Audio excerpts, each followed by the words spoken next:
Kami mengucapkan terima kasih sekali kepada rekan-rekan semua yang telah berkenan hadir untuk mengikuti acara pada kesempatan ini, dan atas nama pemerintahan desa, masyarakat desa Tegal Gondo, kami mohon maaf atas segala keterbatasan. Ruangan juga masih kotor, itu mohon maaf. Jadi memang masih dalam tahapan rehabilitasi sehingga semuanya masih berantakan seperti kapal pecah. Itu mohon dimaklumi. Alhamdulillah kesempatan ini kita akan mengadakan, kita atau puskesmas ya ini. Oh desa ya. Desa cuma atas bimbingan Puskesmas Purbalingga mengadakan rapat MMD, yaitu musyawarah masyarakat desa kaitannya dengan kesehatan di desa Tegal Gondo ini. Jadi para rekan-rekan semua, Ibu Kader, barangkali mari kita berevaluasi untuk di tahun 2021 ini apa saja kekurangannya, apa aja kendalanya, barangkali bisa kita bahas pada kesempatan ini. Selanjutnya kami atas nama masyarakat Desa Tegal Gondo, karena ini akhir tahun Bu, kami mengucapkan terima kasih sekali kepada rekan-rekan Babinsa, Babin Kamtibmas, nakes-nakes, rekan-rekan perangkat desa, juga ibu-ibu kader yang telah bekerja luar biasa kaitannya dengan penanganan kesehatan, khususnya vaksin. Memang sangat menguras tenaga sekali, pikiran. Untuk itu, atas semua yang telah diberikan, kami atas nama masyarakat Desa Tegal Gondo mengucapkan terima kasih yang sebesar-besarnya. Dan barangkali di dalam pelayanan di Desa Tegal Gondo ada banyak kurang, baik itu pelayanan dari pemerintah desa ataupun sikap dan tingkah laku masyarakat kami, mohon dimaklumi ya Ibu Bapak, karena memang masyarakat luas barangkali dinamika sekali kaitannya dengan latar belakang pendidikan, sopan santun dan lain sebagainya. Untuk itu mudah-mudahan semua ini menjadi nilai ibadah bagi kita semua. Tidak panjang lebar barangkali itu, kurang lebihnya saya mohon maaf. Wassalamualaikum warahmatullahi wabarakatuh.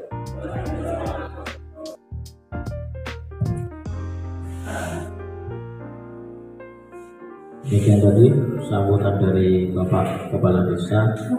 Meningkat sambutan berikutnya yang akan disampaikan oleh pihak dari Puskesmas kepada yang mewakili. Waktu dan tempat saya persilakan.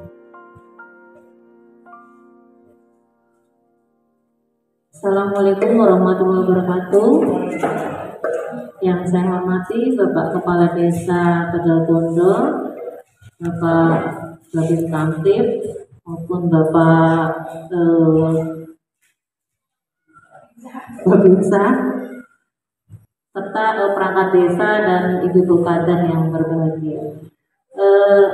Bahwasanya kita hari ini mengadakan musyawarah masyarakat desa ya, ibu-ibu, bapak-bapak, mungkin sudah tidak asing, kita setiap tahun di akhir tahun mesti melakukan yang namanya musyawarah masyarakat desa. Kemarin kita sempat melakukan pertemuan tingkat desa atau FKMD ya Pak ya, dimana itu juga merupakan forumnya untuk kita berdiskusi tentang masalah kesehatan. Jadi sebenarnya MMD ini saya ulang lagi ya Pak ya, saya tekan lagi, milik desa. Jadi tahapan-tahapan di desa itu ada yang namanya PTD, SMD, MMD. Jadi yang kemarin kita pas pertemuan itu kita FKMD, Forum Komunikasi Masyarakat Desa. Kemudian ada yang namanya PTD, Pertemuan Tingkat Desa. Jadi kalau yang namanya FKMD itu sebenarnya kalau menurut juknisnya dilakukan setahun 4 kali. Jadi dia triwulan, tiap 3 bulan sekali. Tapi karena memang kita mungkin terkendala dengan waktu, terkendala dengan biaya juga, sehingganya kita hanya bisa melakukan kalau dari puskesmas 1 kali setahun Pak. Dan itu pun jadwalnya mengikuti sebisanya desa, jadi koordinator dengan puskes nanti baru kita melaksanakan. Kemudian setelah FKMD ada yang namanya PTD, forum tingkat desa. Mana forum itu membahas tentang persiapan SMD, survei. Jadi kita sebelum MMD ini Pak, kita melakukan survei dulu ke masyarakat. Sampelnya biasanya kita ngambil 10% dari jumlah kakak atau jumlah penduduk. Nah, jadi di PTD itu forum tingkat desa kita berdiskusi kira-kira yang mau disurvei tentang apa, masalah yang akan dibahas di MMD yang selama ini mungkin berkutat di lingkungan kita yang tanpa kita sadari, misalnya dari ketidaktahuan masyarakat tentang vaksin atau mungkin ibu hamil, kemudian mungkin penderita COVID dan lain sebagainya, atau mungkin yang sekarang mulai marak lagi DBD ya Pak ya. Nah itu, kemudian nanti dari hasil survei kemarin kita sudah sepakat di pertemuan FKMD akan dibahas di MMD. Nah sekarang ini yang di akhirnya ini MMD. Sebenarnya kalau dari rencana kerja desa biasanya hasil MMD inilah yang akan dibawa ke musrembang desa. Tapi kita siklusnya selalu berlawanan dari desa antara desa dengan siklus dinas kesehatan. Jadi kalau MMD itu kita biasa di November Desember, sedangkan musrembang des biasa di September Oktober ya Pak ya. Jadi harusnya kita dulu baru musrembang des. Nah jadi selalu setiap tahun selalu ketinggalan seperti itu dari dinas kesehatannya. Kita juga sudah berkoordinasi ke kabupaten, tetapi selalu siklusnya ketinggalan. Nggak tahu salahnya di mana ini, atau kita yang kurang cepat mungkin ya Pak ya. Nah jadi dari hasil SMD ini nanti diketahui apa kegiatan yang akan kita rencanakan masuklah ke musrembang des itu tadi. Kalau di desa ada musrembang des itu ya Pak ya. Nah jadi disatukan antara yang hasil dari MMD dibawa ke maupun yang dari musrembang dus disatukan dibawa ke musrembang des. Nah, akhirnya baru ke musrembang kabupaten itu. Jadi nyambung perencanaan kita itu Pak, baik dari segi kesehatannya perlunya ini, dari desanya perlunya ini gitu. Nanti dari hasil SMD kita kira-kira apa yang mau diprioritaskan sehingganya didapatlah kesepakatan dari bapak-bapak, ibu-ibu yang di sini kegiatan apa yang akan kita lakukan yang merupakan masuk ke rencana desa juga. Jadi benang merahnya nyambung. Baik kami juga yang dari puskesmas pun ini merupakan usulan kegiatan kita yang akan dimasukkan di perencanaan kita yang di puskesmas. Jadi nanti jangan sampai ada kegiatan yang bertabrakan, dari puskesmas didanai, kemudian ternyata di desa juga didanai gitu. Jadi kan nanti takutnya malah jadi temuan ya Pak ya. Nah jadi dari sini kita bisa merencanakan baik dari puskesmas mau seperti apa, dari desa seperti apa. Mungkin itu gambarannya dari hasil PTD, SMD maupun MMD. Dan peran puskesmas di sini sebagai pendamping, artinya kita mengarahkan, mendampingi dari proses baik PTD, SMD maupun MMD. Kalau untuk MMD itu sepenuhnya milik desa Pak sebenarnya. Nanti mungkin kedepannya akan prospeknya akan seperti itu. Jadi kayak kalau di desa kan ada yang namanya pertemuan rembuk stunting ya Pak ya. Nah itu salah satunya seperti ini, pemberdayaan masyarakat, pertemuan-pertemuan yang membahas kesehatan. Nah nanti kalau kemarin sempat dibahas di kami pertemuan di kabupaten bahwa kedepannya MMD, SMD, PTD itu akan dikembalikan ke desa. Jadi nggak lagi, tapi mungkin bertahap ya Pak ya, nggak langsung tahun depan. Nggak, tahunnya kita juga belum tahu kapannya. Sama seperti halnya nanti Posyandu itu nanti akan berintegrasi dengan Posbindu. Nah itu udah ada wacananya bahwa akan dijadikan satu, baik dalam satu gedung, Posyandu, Posbindu, Poslansia di satu tempat seperti itu, dan akan berintegrasi ke puskesmas. Mungkin itu saja gambaran dari saya. Kemudian yang kedua, terima kasih atas kesediaannya desa dalam pelaksanaan vaksinasi. Kami juga minta maaf apabila dalam memberikan vaksinasi mungkin petugas di saat capek, kesel mungkin ya Pak ya membawa, jadi ada yang sempat mungkin kesal dan sebagainya. Tapi terlepas dari itu kami sangat berterima kasih sekali. Kami tidak ada maksud juga untuk misalnya membuat tidak nyaman, suatu situasi tidak nyaman. Terlebih dari itu kami berusaha untuk memberikan pelayanan terkait dengan pemberian vaksinasi sebaik mungkin. Kemudian yang ketiganya, mengingatkan lagi ya Bapak Ibu ya, sekarang sudah di akhir tahun, sudah mulai musim penghujan, DBD sudah mulai muncul. Di kemarin yang sudah banyak kasus ada di Taman Sari, Taman Asri, Kantor Harjo sudah mulai. Jadi mohon nanti Tegal Gondok kalau bisa PSN-nya ditingkatkan ya Pak ya, bersih-bersihnya desa, mungkin Jumat bersih dan sebagainya, bentuknya bisa diaktifkan kembali. Karena walaupun apa ya kelihatannya sepele, tapi kalau bisa tidak ada fogging ya Pak ya terkait dengan kasus DBD. Karena ini sudah mulai, kita nanti habis duhur juga rencana akan turun di Taman Asri berserta perangkat desanya dari pihak puskesmas terkait kasus yang di sana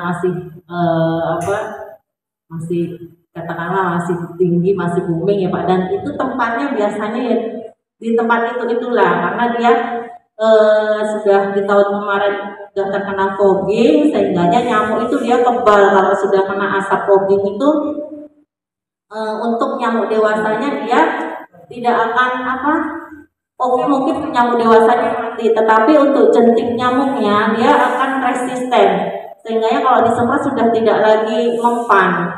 Jadi kalau bisa, kalau memang desa itu belum pernah fogging, sebaiknya memang tidak harus fogging. Justru dengan pemberantasan PSN, pemberantasan sarang nyamuk 3M+ itu ya Pak, mengubur, menguras, menutup, serta menggunakan anti nyamuk bagi keluarga kita, lingkungan kita, mungkin anak-anak kita yang sedang main dan lain sebagainya, itu yang lebih efektif. Karena kalau fogging itu kita hanya membunuh nyamuk dewasa, sedangkan yang ada di air tadi, di genangan air tadi, dia masih ada, dia kan belum jadi nyamuk, jadi sudah terkena zat kimianya, dia jadi resisten. Begitu dia besar, dia sudah tidak kebal lagi kalau kita semprot gitu. Itu alternatif yang maksud saya bukan berarti fogging jelek, tapi sebisa mungkin kalau kita masih bisa PSN, lebih baik kita melakukan PSN. Mungkin itu saja yang sedikit informasi ataupun mungkin pengarahan yang dapat saya berikan. Lebih dan kurangnya saya mohon maaf. Wassalamualaikum warahmatullahi wabarakatuh.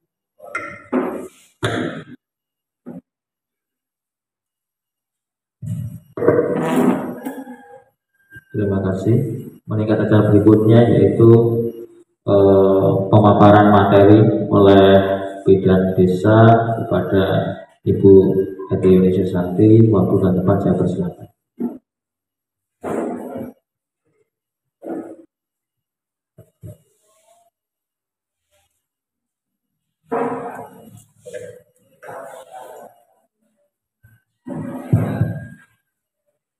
Assalamualaikum warahmatullahi wabarakatuh.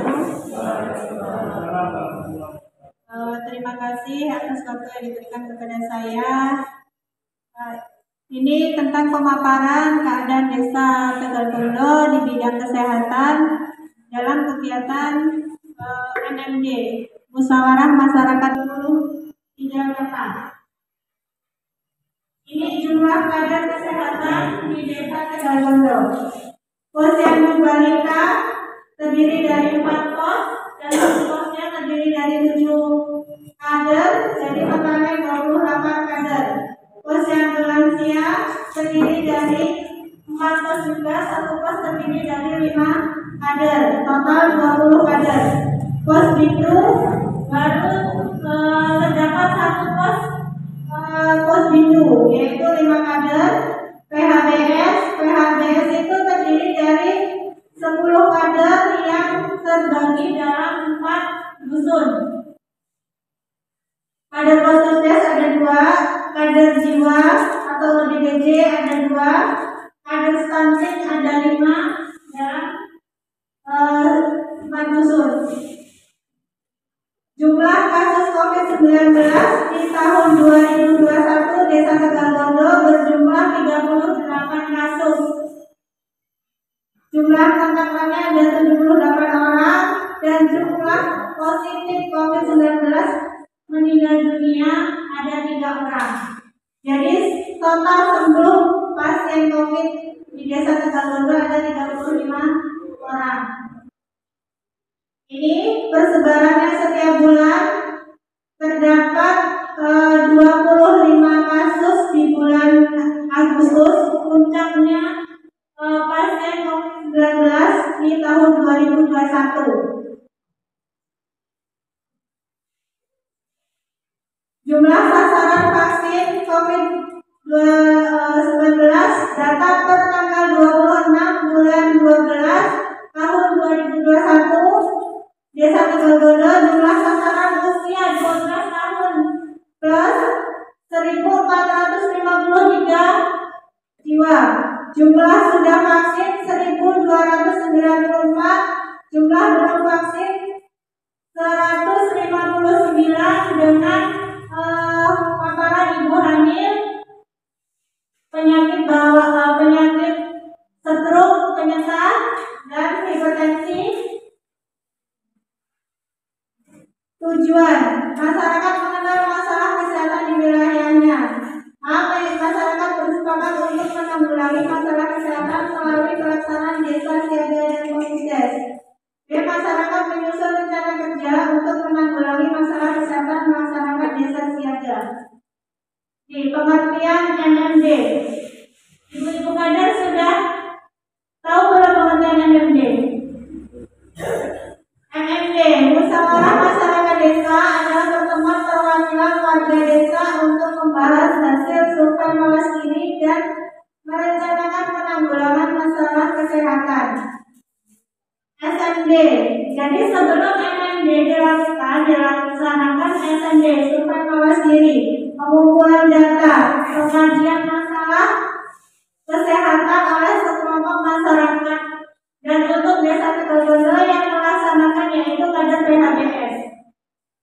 Karena kita bagi tugas untuk penanggung jawab kader PHBS untuk pendataan, kader lansia untuk pendataan vaksinasi, dan kader balita untuk pengendalian ekohot dan EDBGBM. Pemaparan hasil survei Mawasgiri 2021 di Desa Tegalgondo. Kita ambil sampel. Jadi saya ambil 70 kakak dari jumlah 10 kakak. Ini pertanyaan yang ada di SMD.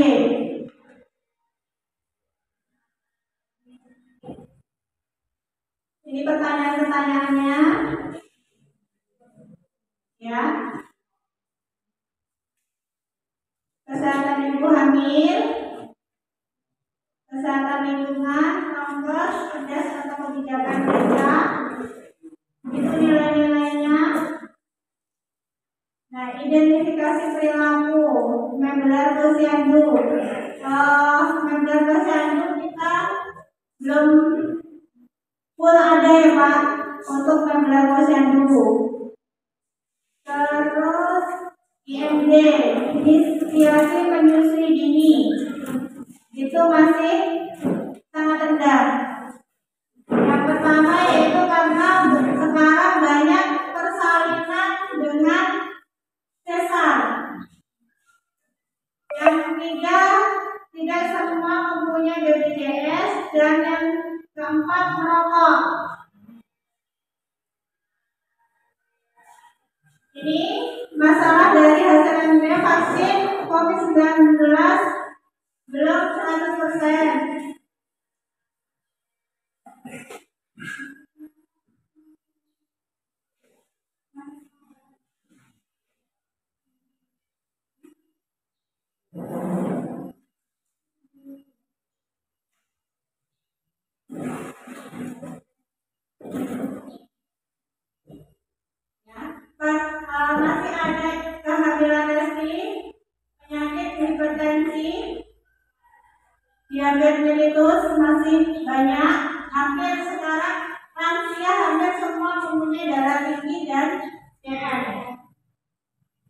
Setelah kemarin ada pemeriksaan gula darah dan hipertensi yang dilakukan di balai desa itu melebihi 50% orang terkena hipertensi dan DM.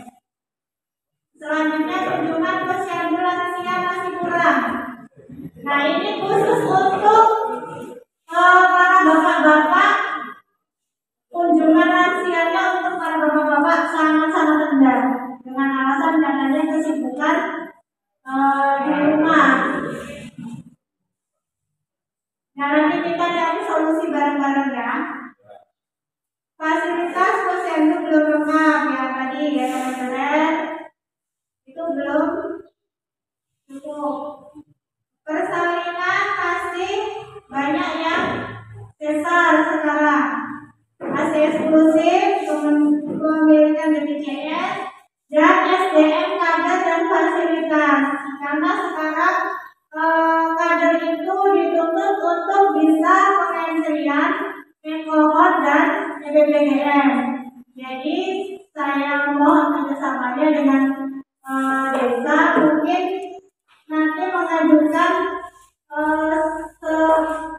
seperti refreshing kader dan untuk fasilitasnya mungkin bisa kalau bisa mengusulkan hendaknya satu laptop untuk satu desa.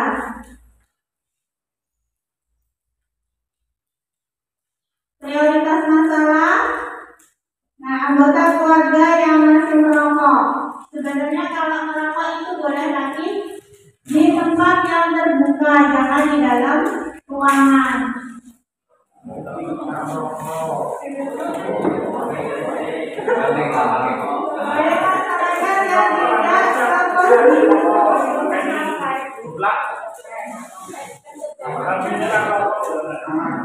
Banyak ibu hamil yang belum mengikuti kelas ibu. Nah, untuk kelas ibu hamil ini masih sangat minim, apalagi kelas ibu hamil yang disertai dengan suami. Sebenarnya kelas ibu hamil itu harus berangkat dengan suaminya, karena di kelas ibu hamil itu untuk